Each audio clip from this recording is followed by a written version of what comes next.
มสาระความรู้ก่อนใครได้ที่ RSU Wisdom TV ทางระบบทีวีดาวเทียมหรือผ่านแอปพลิเคชัน RSU Wisdom TV ดาวน์โหลดแอปพลิเคชันได้ที่ Google Play และ App Store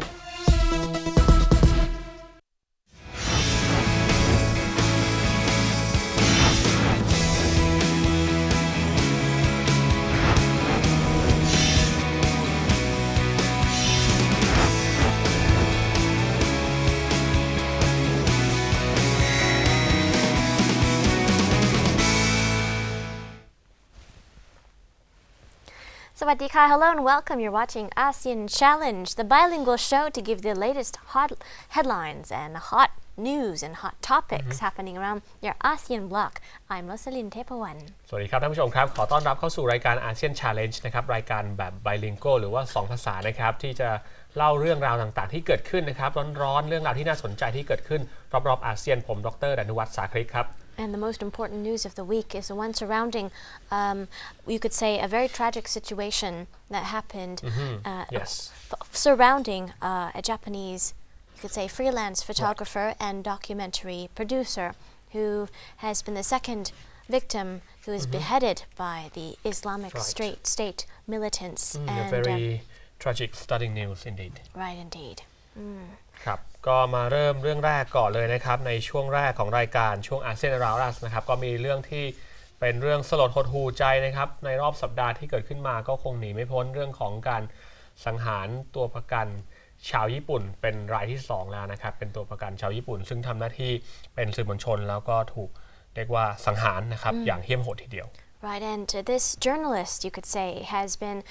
quite a popular, a well-known figure around Japan for his involvement in many productions around the Japanese channels, you could say, NHK being one of them as well. Right. And with that said, he had been the second hostage who was murdered by the Islamic State militants after Japan did not, you could say, succumb to their demands. The first one, $200 million ransom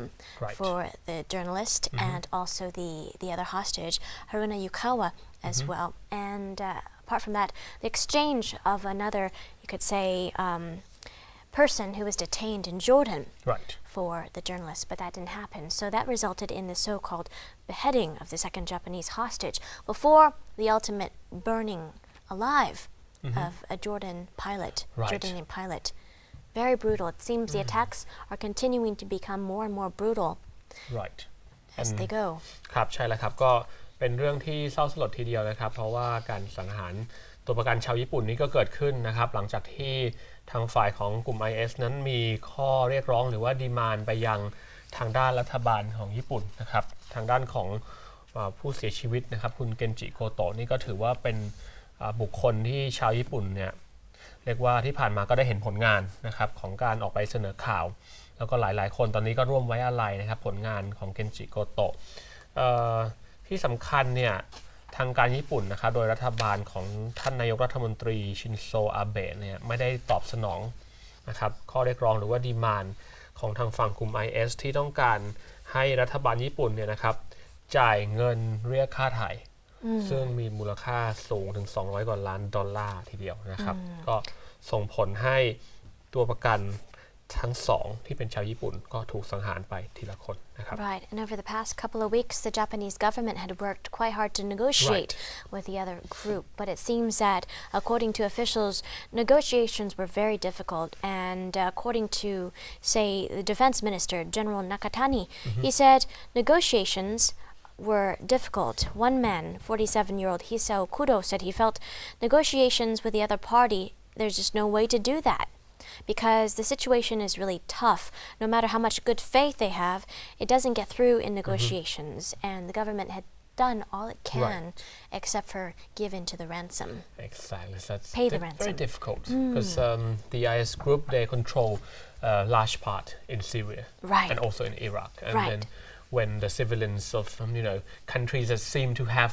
a close connection with the United States go into that particular area that IS has control. Then it's gray area, literally. It's almost impossible perhaps Right. to help them apart from paying them ransom, which is not the choice that the Japanese government has made. Right. Paying ransom $200 million is something that the Japanese government will not give up to terrorists, they said. So ครับ there you ก็ go. สุดท้ายนะครับก็ไม่สามารถเรียกว่าในกรณีนี้เนี่ยนะครับก็ไม่สามารถทำอะไรได้ เพราะว่าทางด้านรัฐบาลญี่ปุ่นนั้นยืนยันอย่างแข็งขันนะครับว่าจะไม่ต่อรองหรือว่าไม่ยอมทำตามสิ่งที่กลุ่ม IS นั้นออกมาเรียกร้องนะครับก็กลุ่ม IS ก็ได้โชว์วิดีโอนะครับรวมถึงก็ได้ทำการสังหารชีวิตคือสังหารทีละคนนะครับคนที่1ก่อนแล้วก็เมื่อยังไม่ได้ตามข้อเรียกร้องก็สังหารคนที่2นะครับแล้วก็นำมาซึ่งความโศกเศร้าในหมู่ประชาชนชาวญี่ปุ่นนะครับรวมถึงอาเซียนของเราด้วยเพราะญี่ปุ่นก็เป็นอาเซียน plus 3 นั่นเอง Definitely. This situation has a lot of significance not just for Japan but for many ASEAN countries as well who are also involved in the move against the IS or the Islamic State. And so this has created a lot of, you could say, repercussions and consequences for various communities. Not only that, the Japanese government had responded condemning the violence and also trying to look out and prevent any more terrorist movements as well. The country, according to the Japanese Prime Minister earlier on in the week, said that the country would look into ways of rescuing nationals if another crisis were to happen after the death of the recent citizens. So this situation has really turned heads and really created a lot of new preemptive measures in order to prevent such events from happening again. Now, once again, this also reignited debate on the changes to the extent of how its own military, the Japanese military, can operate overseas because Japan currently does not have a very active military. That's a very crucial point, perhaps, that as you mentioned, been reignited from this case. Right. So perhaps it's time to think again about, the role of Japanese military, which, should be more active or not. Right. And before that, many people had questioned whether or not the video of the beheading, which is too gruesome to show on live television. Well, it seems that this beheading, according to experts, they said that it was quite genuine. And so the video itself had been posted on the internet, but we know that it's quite gruesome, a bit too gruesome to show on television. But altogether, this had not been the end of the gruesome acts because after the two beheadings of the Japanese nationals, a Jordanian pilot had been burned alive as well because the country Jordan would not exchange or release their, you could say, associate, the bomber who had been jailed in Jordan 10 years ago when a suicide bomb did not go off. So the IS or the Islamic State want the Jordanian government to release that Iraqi bomber. But when they didn't, the pilot was burned alive. And very, very gruesome indeed. So that resulted in another movement of the Jordanian government as well to actually, you could say, punish their hostage, the suicide bomber they have in custody. ครับก็มาดูเรื่องนี้นะครับเมื่อกี้คงเห็นภาพก็ประชาชนชาวญี่ปุ่นก็แสดงความเรียกว่าอาลัยนะครับกับเกนจิโกโตะที่เสียชีวิตไปนะครับแต่ว่าที่น่าสนใจก็คือว่าบทบาทของรัฐบาลญี่ปุ่นในเชิงของการทหารจากนี้จะเป็นอย่างไรเพราะว่าจริงๆก็อยู่ในระแวกอาเซียนนี้ด้วยกันนะครับแล้วก็ที่ผ่านมาจะเห็นว่าบทบาทของด้านการทหารของญี่ปุ่นไม่ค่อยแอคทีฟนักโดยเฉพาะยิ่งเวลาพูดถึงบริบทในระหว่างประเทศนะครับเพราะฉะนั้นจากการที่เราเห็นได้ว่าญี่ปุ่นก็ถูกภัยคุกคามจากเรื่องความมั่นคงระหว่างประเทศบทบาทของทางการญี่ปุ่นจะเป็นอย่างไรแล้วก็ช็อตที่สำคัญต่อเนื่องมาจากญี่ปุ่นเนี่ยตอนนี้ก็ไม่ใช่แค่เฉพาะญี่ปุ่นเพราะว่าทางด้านของกลุ่ม IS หรือว่า Islamic State เนี่ยเขาก็ยังยื่นเรียกว่าข้อต่อรองนะครับไปยังประเทศอื่นๆอีกที่มันมีความเกี่ยวข้องกันเช่นในเรื่องของจอร์แดนนะครับซึ่งเขาได้ยิงเครื่องบินจอร์แดนตกแล้วก็จับกลุ่มตัวนักบินไว้นะครับโดยต้องการที่จะยื่นข้อเสนอไปยังรัฐบาลจอร์แดนว่าให้ปล่อยนะครับนักโทษหญิงที่เคยเป็นมือวางระเบิดชาวอิรักเนี่ยแต่ว่าทางด้านจอร์แดนบอกว่าไม่ยอมปล่อยเขาก็เลยมีการเรียกว่าสังหารนะครับนักบินชาวจอร์แดนที่จับได้แต่ประเด็นคือว่ามันโหดเหี้ยมบางคนบอกว่าโหดเหี้ยมยิ่งกว่าการbeheaded หรือว่าฆ่าตัดหัวชาวญี่ปุ่นอีกก็คือว่าใช้วิธีการนะครับสังหารโดยจุดไฟเผาในขณะที่ยังมีชีวิตอยู่เนี่ยนะครับแล้วก็สุดท้ายก็เสียชีวิตไปคือภาพบางส่วนอาจจะ ก็ดูแล้วเรียกว่าหดหู่มากทีเดียวนะครับแล้วก็เป็นวิธีการใหม่ปกติกลุ่ม IS เนี่ยก็จะใช้วิธีสังหารโดยการตัดคอนะครับแต่ว่านี่ก็เป็นอีกวิธีหนึ่งที่เราเริ่มเห็นกลุ่ม IS นะครับแสดงออกมา So some video to show you about the situation. This is the video of the Jordanian pilot yes. who was burned alive, and we won't show you the details, but this is kind of the lead up to that. Many people were wondering, though, if he was actually given some kind of sedative, so because there was no response during the burning, but we won't go into further details on that. But so far, the response from the Jordanian government is that they have come out to threaten to execute prisoners related to the IS state they call Daesh. Some people call it Daesh, and which is different from Islamic State, because some people argue that the Islamic State militants do not have a state, so instead they would be called Daesh instead. But so far, the government of Jordan had come out to threaten to execute those associated with the IS, and because in response to the group burning their pilot alive. So we won't know what's going to happen in the near future, but we'll keep watch to see what happens. But back to the situation surrounding the Japanese government. They are debating the extent of sending their military overseas. According to Abe, he says that currently at the moment, if a Japanese citizen or someone associated with an NGO is in a dangerous situation, it's necessary to have permission from the country they're in, but they can only be transported out of the country, but not rescued. So right now, the situation surrounding NGOs who go abroad, things like government assistance, security, and insurance are a very sensitive issue instead also. So the situation also brings up these particular issues as well. Exactly. So it's like a domino effect that one issue leads to several more issues to be considered นะครับก็พอเหตุการณ์นี้เกิดขึ้นเนี่ยตอนนี้ก็มีการพูดถึงเรื่องอื่นๆเหมือนกับเป็นผลกระทบต่อเนื่องกันจากเรื่องความมั่นคงก็จะมีเรื่องการที่คนญี่ปุ่นต้องออกไปนอกประเทศเนี่ยมันไม่ใช่แค่เฉพาะความมั่นคงแต่มีเรื่องของการช่วยเหลือกันนะครับเรื่องของกลุ่ม NGO the legal aspects ใช่ and แล้วก็เรื่องของ regulations ถูกต้องนะครับเรื่องความสัมพันธ์ระหว่างประเทศเรื่องของประเด็นเชิงกฎหมายคือมันมีหลากหลายประเด็นเลยที่คนเราเนี่ยอาจจะต้องออกไปทำงานตามบริเวณต่างๆซึ่งก็มีความเสี่ยง and some of those areas are very risky. Right, very risky. So right now, that new topic has come to the forefront of a lot of debate right now about whether or not if you go and to a different country and, for example, you are captured by a militant group, or kidnapped,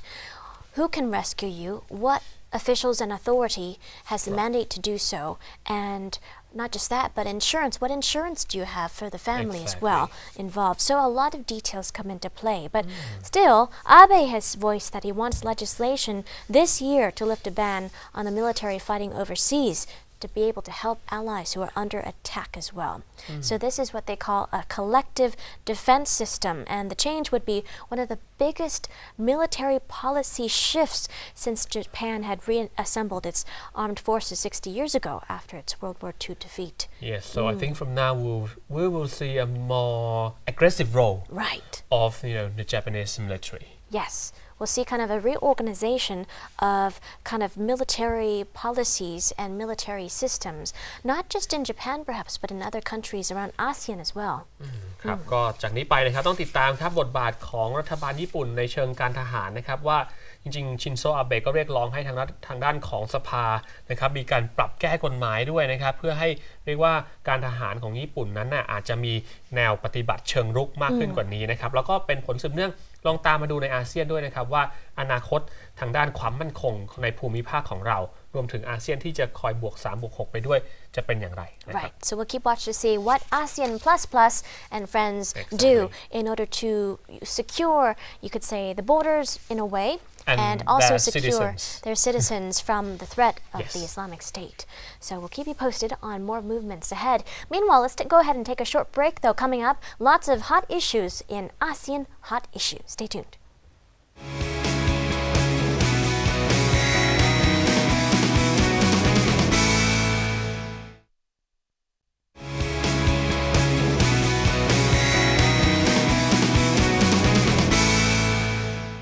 Now, Now, coming back to ASEAN Challenge, lots of updates and development stories. Many people have been quite concerned, well, of course, very concerned about the mystery behind the Malaysia Airlines flight MH370 and what happened. A lot of search has gone on for almost a year now since the disappearance in March last year.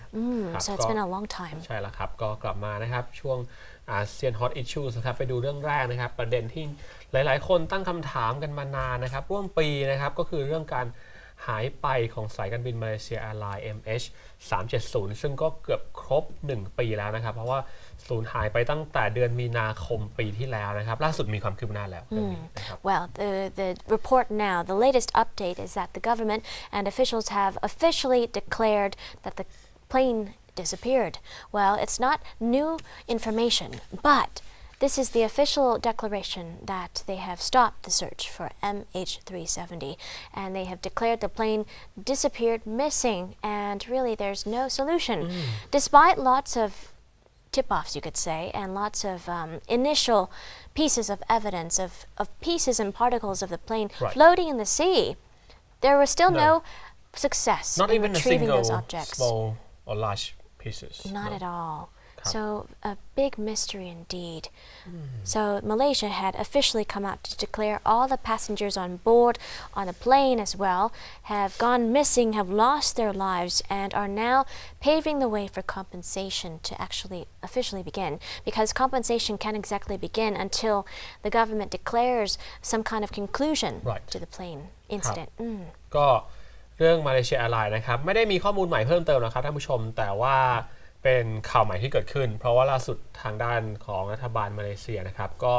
ออกมาระบุแล้วนะครับว่าในกรณีการสูญหายของ MH370 เนี่ยนะครับก็เป็นเรื่องที่น่าเศร้านะครับแล้วก็ต้องมีการประกาศเป็นทางการแล้วครับว่าเที่ยวบิน370ของมาเลเซียแอร์ไลน์นะครับประสบอุบัติเหตุแล้วก็เชื่อว่าผู้โดยสารและลูกเรือทั้งหมดบนเครื่องบิน239คนได้เสียชีวิตแล้วนะครับก็จากนี้ไปคงจะหยุดการค้นหาแล้วก็ดำเนินการในเรื่องของ compensation หรือว่าการจ่ายเงินชดเชยให้กับญาติด้วยนะครับ Right. Well, though they have declared the plane missing in an accident, they said a so-called quote-unquote accident. They're not going to stop investigations on why the Boeing jet veered thousands of miles off course in March, though, and eventually plunging into the Indian Ocean as they have concluded or deduced. They will continue those investigations. The DCA, they say, plan to release an investigative report here. The Department of Civil Aviation, DCA, plans to release their interim report on the investigation of the missing plane before the anniversary of the incident on March 7th. So we'll find out more details on what has gone into those investigations in the next month. But meanwhile, they have come out, according to the Director General of Malaysia's DCA, the director said, in quotations, with the heaviest heart and deepest sorrow on behalf of the government of Malaysia, we officially declare Malaysia Airlines flight MH370 an accident in accordance with the standards of the annexes. And what they mean by accident also includes planes that have gone missing. So, yes, including the people on board. Finally. ครับ ก็ในสุดนะครับก็อย่างที่บอกไปการประกาศเป็นทางการของผู้ที่เกี่ยวข้องของฝั่งทางการมาเลเซียนะครับก็ได้ออกมายอมรับแล้วนะครับจาก DCA นะครับ Department of Civil Aviation หรือว่ากรมการบินพลเรือนของเขานะครับก็บอกแล้วนะครับว่าขอประกาศอย่างเป็นทางการว่าสายการบินมาเลเซียแอร์ไลน์ MH370 นั้นได้เกิดอุบัติเหตุซึ่งก็รวมไปถึงการสูญหายนะครับเขาก็นับรวมการสูญหายเนี่ยเป็นเรื่องของอุบัติเหตุไปด้วยแล้วหลังจากนี้ก็คงดำเนินการติดต่อครอบครัวญาติของผู้เสียชีวิตทั้งหมดนะครับ Right, and so far it seems, despite the lack of physical evidence, though, it seems that still there are some forms of evidence to speculate a bit about the situation. So we'll be waiting to hear what the reports say before March 7th. And the investigation is still on. The investigations or deductions are still on, but the actual search has stopped, it seems. ก็การค้นหาชิ้นส่วนอาจจะหยุดแต่ว่าการสืบสวนสอบสวนถึงสาเหตุการหายไปก็ยังดำเนินต่อเนื่องครับ We'll keep posted on more updates from that front. Meanwhile, some more updates concerning another plane that had that came to a tragic end, you could say. The AirAsia crash that recently happened at the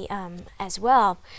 came out with some more updates coming from Indonesia. The French first officer of an AirAsia passenger jet that crashed last month into the sea was at the controls of the accident at the time, and this is the latest update coming from this investigation as well. right มาดูเรื่องที่2กันนะครับเป็นเรื่องเครื่องบินนะครับอีกเช่นเคยก็เป็นกรณีของทาง AirAsia นะครับ8501ของอินโดนีเซียนะครับที่ประสบอุบัติเหตุตกลงอันนี้มีการเก็บหลักฐานได้นะครับก็นำหลักฐานนั้นต่างๆมาขึ้นมาตรวจสอบนะครับสุดท้ายก็ข้อมูลจากกล่องบันทึกเสียงเนี่ยนะครับก็ได้ระบุนะครับว่าเครื่องบิน AirAsia 8501เนี่ยนะครับตอนที่ประสบอุบัติเหตุนั้นเนี่ยนะครับผู้ที่ทำการ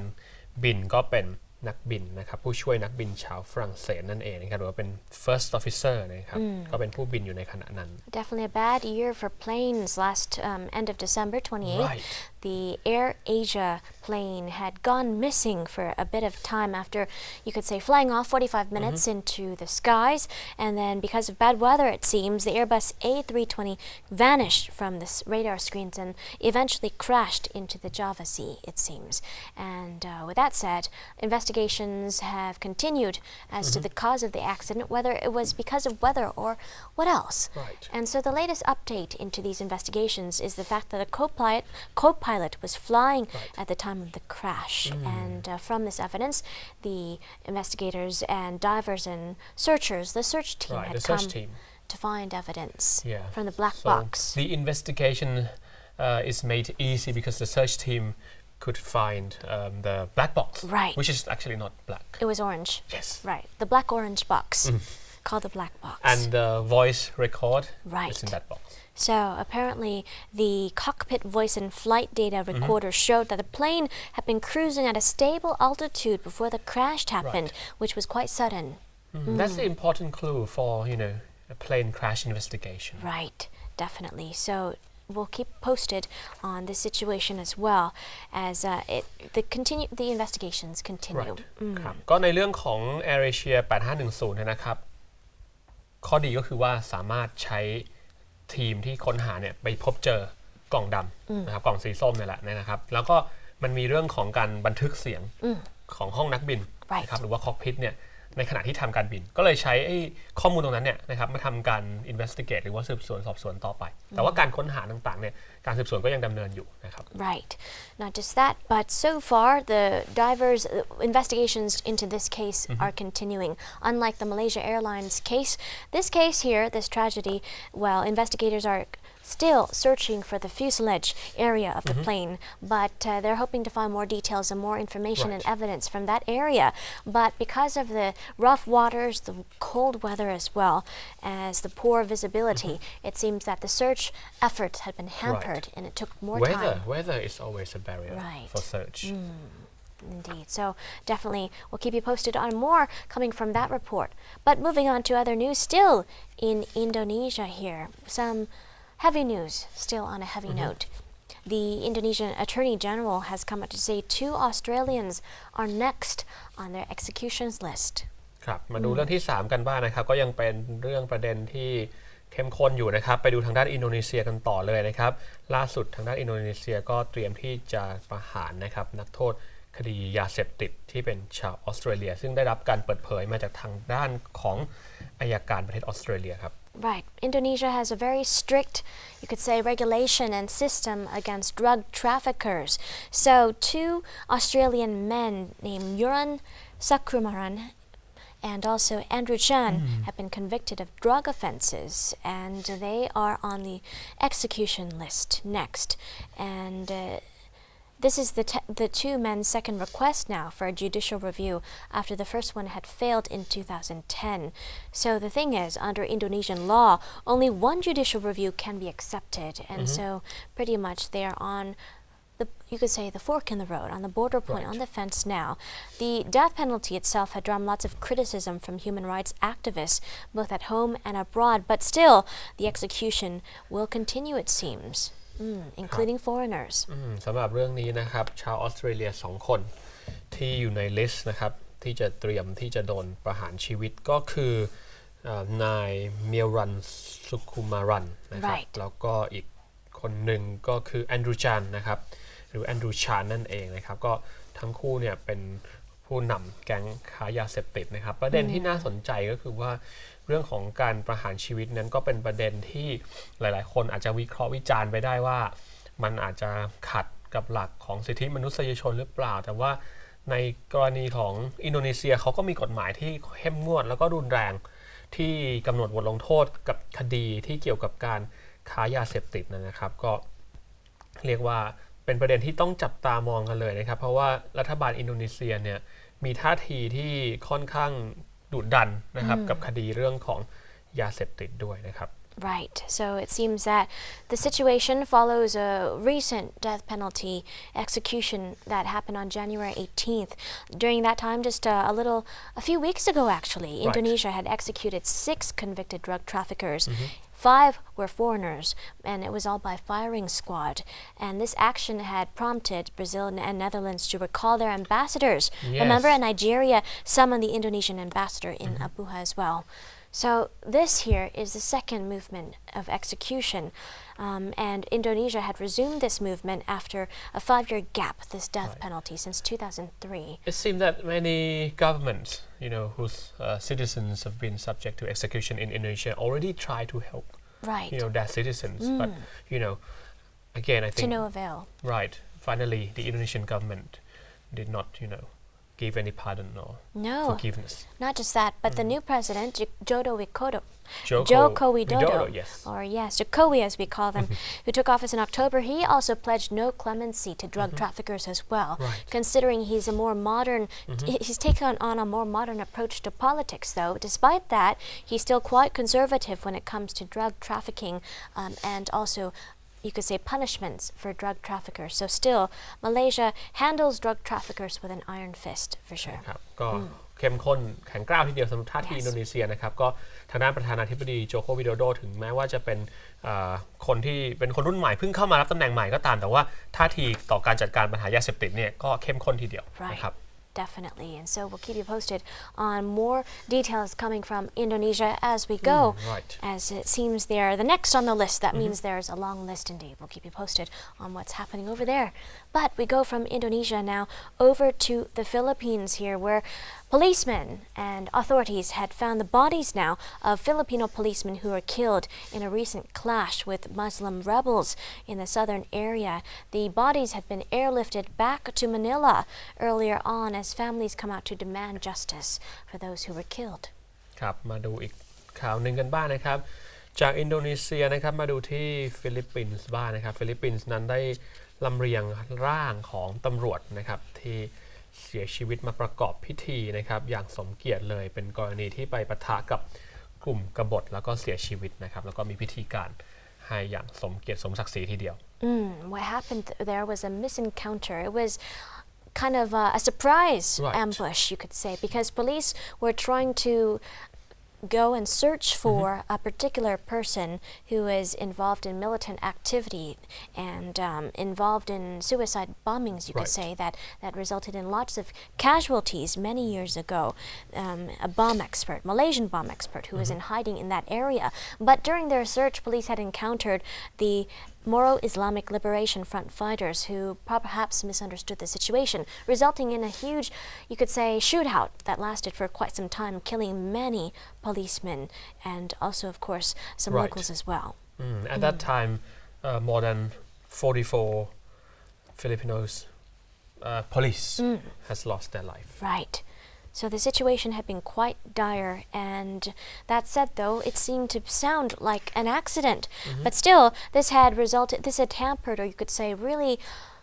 made the situation quite tense involving the peace treaty agreement that was recently signed between the country and the MILF movement. So we'll have to keep watch to see how the shootout really impacted this peace treaty, the delicate one. ถือว่าเป็นความเสียหายนะครับก็อย่างเยอะทีเดียว ของทางด้านของตำรวจฟิลิปปินส์เพราะว่าคือการปะทะนี่ก็เพราะว่าหน่วยคอมมานโดเขาเข้าไปนะครับที่หมู่บ้านแห่งหนึ่งเพื่อที่จะไล่ล่านะครับกลุ่ม MILF หรือว่ากลุ่มปลดปล่อยอิสลามโมโรนะครับแต่ว่าก็ไปปะทะกับอีกกลุ่มหนึ่ง Right. เลยสูญเสียกันเยอะทีเดียวนะครับ Definitely. So this has been a very rough couple of months for ASEAN as well, not just with the incidents concerning the plane accidents and plane tragedies, the latest one being a Taiwan plane crashing into a river, killing 12 people, but luckily many had been rescued. So the situation... plane incident. Right. So not as safe. Well, rather this year the skies are not so friendly for planes. This is a real, challenge for also the ASEAN community to find ways, or measures, to safeguard the, plane transportation. Right. So not only safeguarding the skies, but also safeguarding their people from kidnappers or the Islamic State militants from capture as well. Many challenges this week. Many challenges and shootouts as well. But apart from that, on a lighter note, turning over to Macau here. Some good news. Macau has joined hands with the Philippines in a new venture. It seems Macau casino operator Melco Crown Entertainment has come out to officially open up its billion-dollar casino hotel in the Philippine capital just this week. And so this joint venture is going to be a huge project. They're hoping to bring all together lots of high rollers into the Philippines to try their luck. ครับมาดูเรื่องสุดท้ายนะครับทิ้งท้ายวันนี้ด้วยเรื่องเบาๆนะครับกันบ้างอาจจะไม่ได้เข้มข้นดุเดือดเหมือนข่าวอื่นๆที่ผ่านมาแต่ว่าเรื่องนี้นะครับเป็นเรื่องของฟิลิปปินส์นะครับที่จะมีการเปิดบ่อนคาสิโนยักษ์ใหญ่เลยนะครับในกรุงมะนิลานะครับซึ่งก็แน่นอนมีการร่วมทุนนะครับจากกลุ่มนักธุรกิจส่วนหนึ่งก็เป็นนักธุรกิจคาสิโนจากมาเก๊าซึ่งก็ขึ้นชื่ออยู่แล้วนะครับในเรื่องของบ่อนคาสิโนมากมาย This casino is called City of Dreams and it's a $1.3 billion City of Dreams complex and it was built at the Entertainment City along Manila Bay, so a very beautiful area consisting of altogether 380 gaming tables, 1,700 slot machines, 1,700 electronic table games, 981 hotel rooms, and a whole flurry of other retail and restaurants, retail stores and restaurants. City of Dreams นะครับเมืองในฝันเมืองในฝัน ก็ลองดูนะครับว่าจะเป็นอย่างไรสำหรับคาสิโนที่จะเกิดขึ้นยักษ์ใหญ่นะครับในกรุงมะนิลา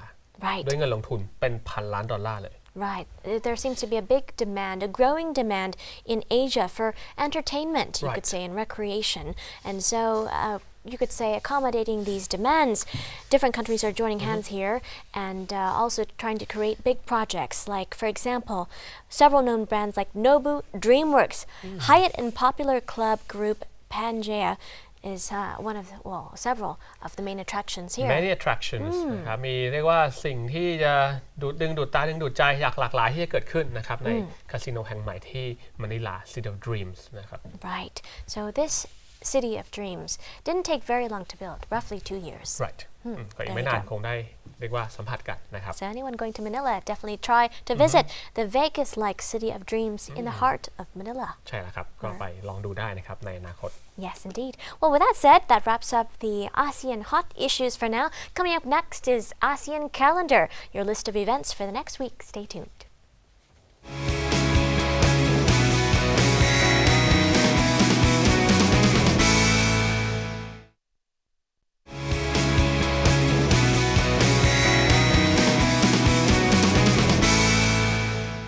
Welcome back to ASEAN Challenge. Up next, we have a series of events that are very colorful and animated and lively. Hoping you'll be interested in joining in on these events if you happen to be in those respective countries. So let's see what they are. ครับช่วงนี้นะครับก็มีเรื่องราวที่เกิดขึ้นรอบอาเซียนนะครับในช่วงปฏิทินอาเซียนจะมีอะไรกันบ้างติดตามได้เลยครับ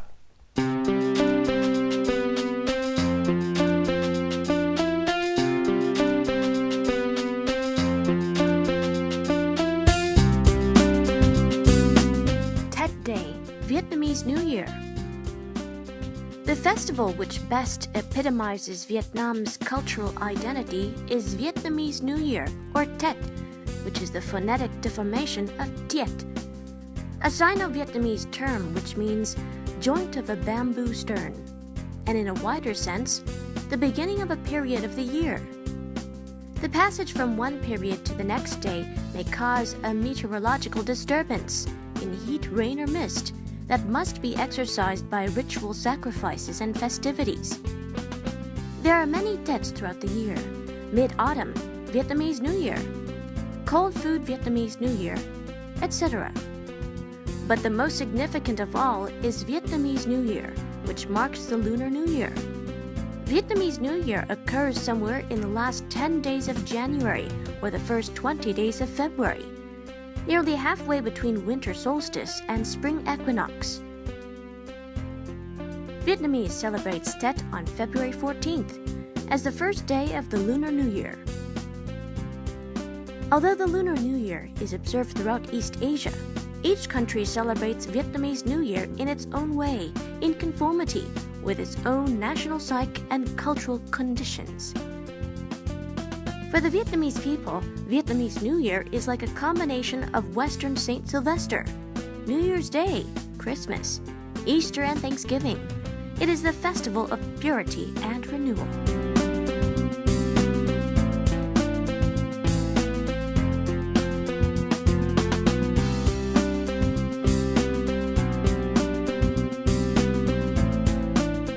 Singapore Fringe Festival 2015.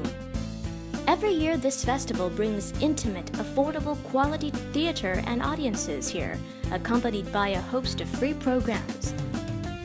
The theme this year focuses on art's relationship with loss and how the latter can be a reminder to appreciate the now and opening yourself to change. The festival will open on the 14th of January with 3 world premieres. Without by Lu Zihan from Singapore, The Duchamp Syndrome by Por Piedad Teatro, El Trapo Teatro, The Play Company from Mexico and the United States, and How Loneliness Goes by Nguyen from Singapore. Specially commissioned by the festival Without Picture is a reconstruction and reimagining of the necessary stages completely without character, staged in 1999 with the late Patty Chu, the first person in Singapore to come out publicly about being HIV positive. Through the use of multimedia and video documentation, Lu Zihan will investigate how concepts of loss and absence can be represented on stage, using stand-up routines, marionettes, and an iRobot Roomba vacuum cleaner. The Duchamp Syndrome will explore an immigrant's version of the American dream, loneliness in art through a childlike wonder, but most importantly, it is a story of our innate desire to make our mothers proud. Another fringe highlight not to be missed is the exhibition on How Loneliness Goes by Singaporean Nguyen, who has earned a reputation as a photographer's photographer. A series of images that adopt Singapore's distinct vernacular architecture as both scenery and supporting cast. It evokes a sense of modern isolation in one of the world's most densely populated countries.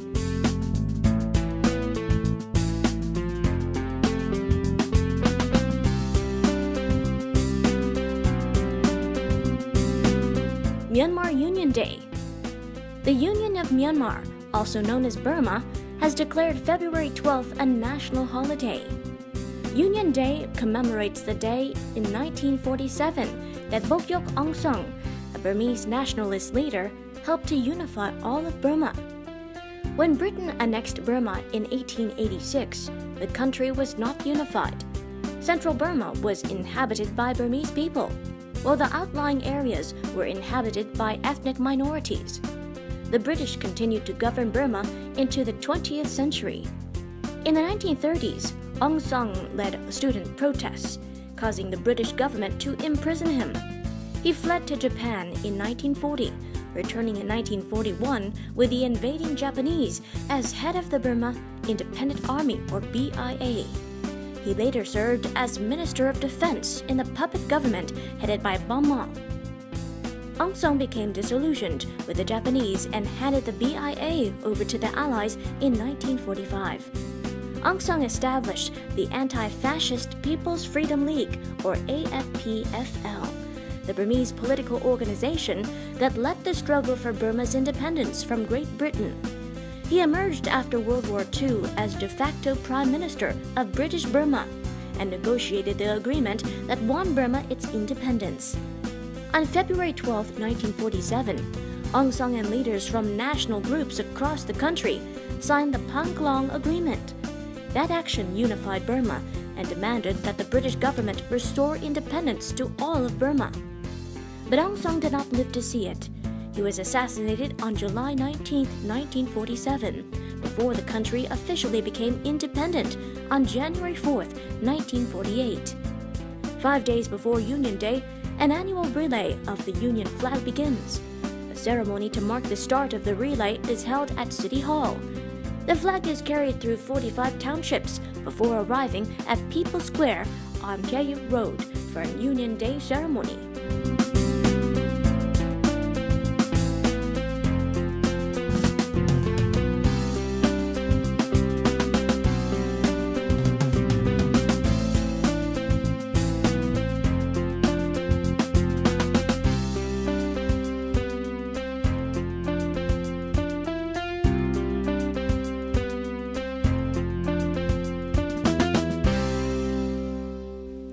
There you go, a list of very popular events that happen each year worldwide around ASEAN and around the respective countries there. Do visit when you get the chance. Let's take a short break now, though. Coming up next, a very fascinating interview with very informative tips up ahead. Stay tuned.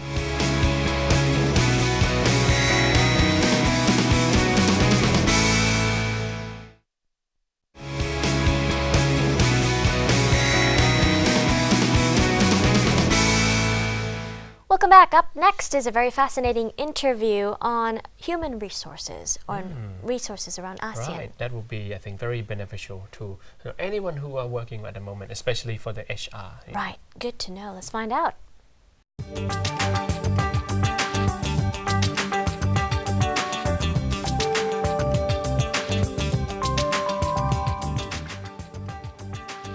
Sawadee and welcome to ASEAN Interview with me, Alyssa Sitiwong. In today's topic, we'll be discussing one important issue of the upcoming AEC or ASEAN Economic Community. As we know that one of the most valuable resources is humans, and therefore once the AEC or ASEAN Economic Community integrates, one of the benefits of ASEAN country laborers and workers that will be able to work within the 10 ASEAN countries freely. Therefore, how will we be able to develop the human resources in our own areas in order to create a successful organization? And today I'm here to discuss with Ajaran Art Siha Amprai. He is the Director of Continuing Education Center of Rangsit University and is also a multi-laborship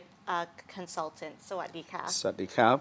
So as we know that the upcoming AEC is coming up in the end of this year, one important factor and issue is about human resources and how it will be affecting ASEAN countries. But before we talk about how it will be affecting other countries, let's start off with Thailand. In your own opinions, what do you see the quality and quantity of the human resource in Thailand to be like? Okay, the quality of Thai labor is quite wonderful. I say wonderful because they know what to do, how to work, but one thing, communication barrier. If we can solve the problem, the quality of the Thai labor would be improved and better in or among ASEAN countries. But the quantity, there are many Thai people that work in try to work in another country because now the labor in another country, I mean in from Laos, Vietnam, Cambodia, come to replace the Thai laborship. Yes. Thai want to go to another country, but we have to improve their communication. So besides communication skills, what other factors do you think should be improved within Thai qualities? Okay, I would like to give you one example. One of the sub-agents from Singapore asked me to recruit the Thai graduate to work in Singapore to replace the Indian worker or Filipino worker. Finally, I found that the Filipino and the Indian, they are very good in English. They would know about regulation in working in English. But some Thai people don't know. They want Thai people to repress, and otherwise they say that the Thai people are very good in service skill. Yes. But one thing I think I shouldn't or I will not recruit because I mean the salary for Thai people will be lower than Indian and Filipino. Okay. So basically, besides that, it's the communication skills that you think is one of the main factors Yes. of the Thai human resources that needs to Right. be improved. Now, if we take a look at a more wider perspective in terms of the quality and quantity of the human resource Right. of other ASEAN countries, how would you say about that? Yeah, about Singaporean. Okay. The Singaporean said that one of the executive or the leadership of the Singaporean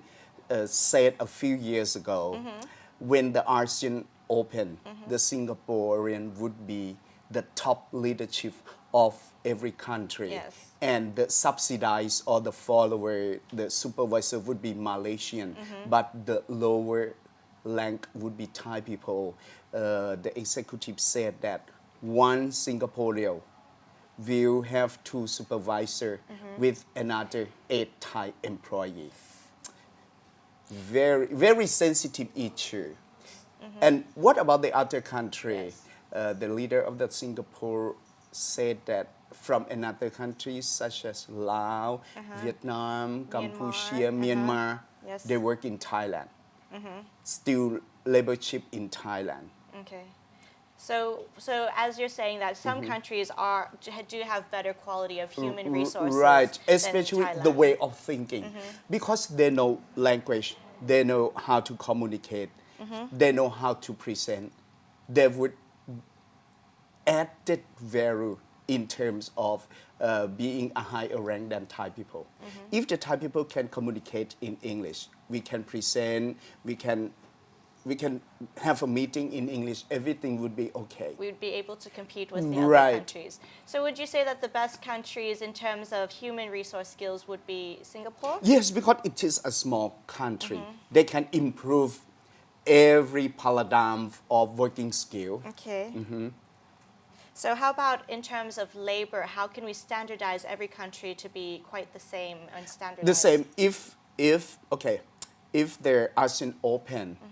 we must have the same attitude in working. We must have the same standard. Can I give one of a real example Yes. for my niece? I asked my niece to study in UK because she would graduate and work in ASEAN very easy. Yes. But I asked her to apply working in Singapore. In Singapore, asked her, if you graduate in UK educational system, and she said yes. Singaporeans say wait until a real ASEAN open, not now. So we have to wait. So we have to wait. Yes, the system of the working might be equal. That means everybody have to understand the regulation of the laborship in ASEAN.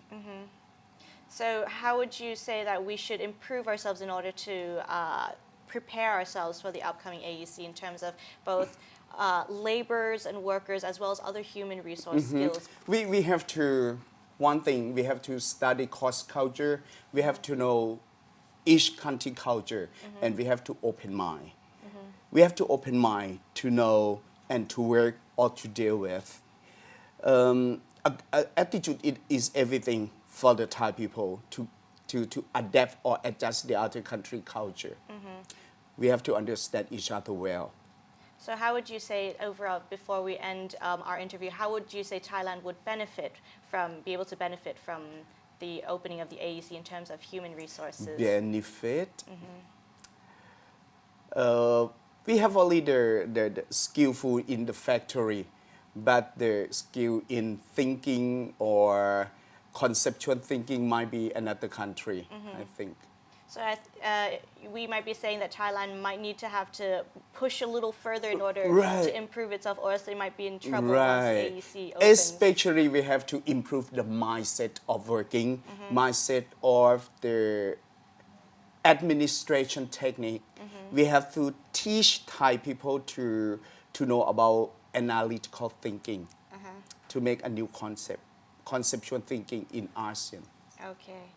And now taking a look at the current labor situation here in Thailand, most of Right. the labor workers come from Myanmar, come from Laos, come from Cambodia. Once it turns into the ASEAN economic community, how do you think this will change things? Something change. They can change their attitude to work. For example, they can accept the 3D concept of working. Okay. 3D, they are dirty. They can work everywhere. They don't mind. Difficult. They can do everything difficult that the Thai people don't work, and anything dangerous, they can make a list. This is the 3D concept. And they are very pleased to work in Thailand because their income is higher than their own country. I have one example. I know one of the service boy in a restaurant, in a Thai restaurant. He come from Vietnam. He told me that he graduated bachelor in marketing, and he was a drug salesman. He received about 800 baht Thai in Vietnam. But when he decided to work in a restaurant, he received more than 3,000 baht a month compared to Vietnam.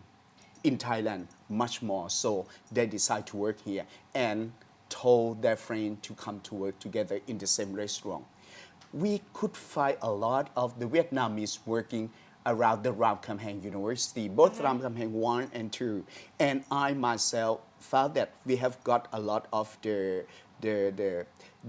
Myanmar labor in Thonburi and a lot of Lao in Rangsit. So do you think that once the AEC opens up, more people will come into Thailand even more Right, to that work? is the golden mile. I say golden mile because it's something like the place for them to work and make money. We would pay them as same as the Thai people. And psychological factor. Many teenagers graduated and don't want to work in their own hometown. They want to move and to transfer. the And Thailand, city. Thailand is a paradise for them. Not dangerous. And many things to eat. I mean, very easy to go and buy, and they can make everything budget if they stay in Thailand. Exactly. So this is what may occur once the AEC opens up here. Right, Thailand will be the paradise for many countries. Can I give one more example? Yes. Very sorry to say that I have got a lot of the Filipino friends. They want to work in Thailand because they speak English. Okay. And it's a benefit for them once they come Right. here. Exactly. When they come to Thailand, they become singer, Yes. teacher, because they speak English. But if they go to another country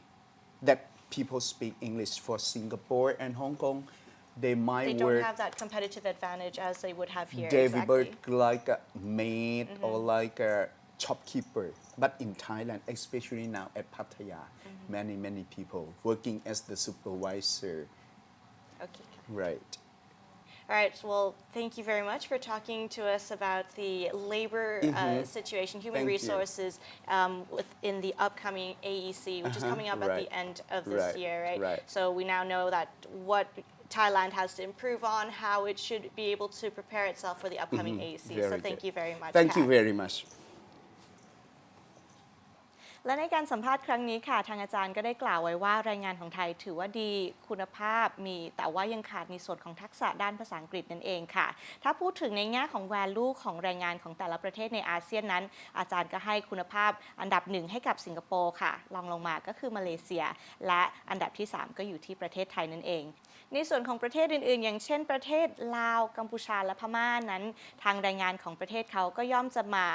ทดแทนคนไทยนั่นเองค่ะเพราะว่าเนื่องจากคนจากประเทศนี้ยอมและยินดีที่จะทำงานที่ลำบากกว่าคนไทยและในเวลาเดียวกันเห็นว่าประเทศไทยนั้นค่าแรงดีและประเทศเราอยู่สบายนั่นเองค่ะ This brings us to the end of the ASEAN interview for ASEAN Challenge for today. See you next time here on the ASEAN interview with me, Alisa Sitiwong. สวัสดีค่ะ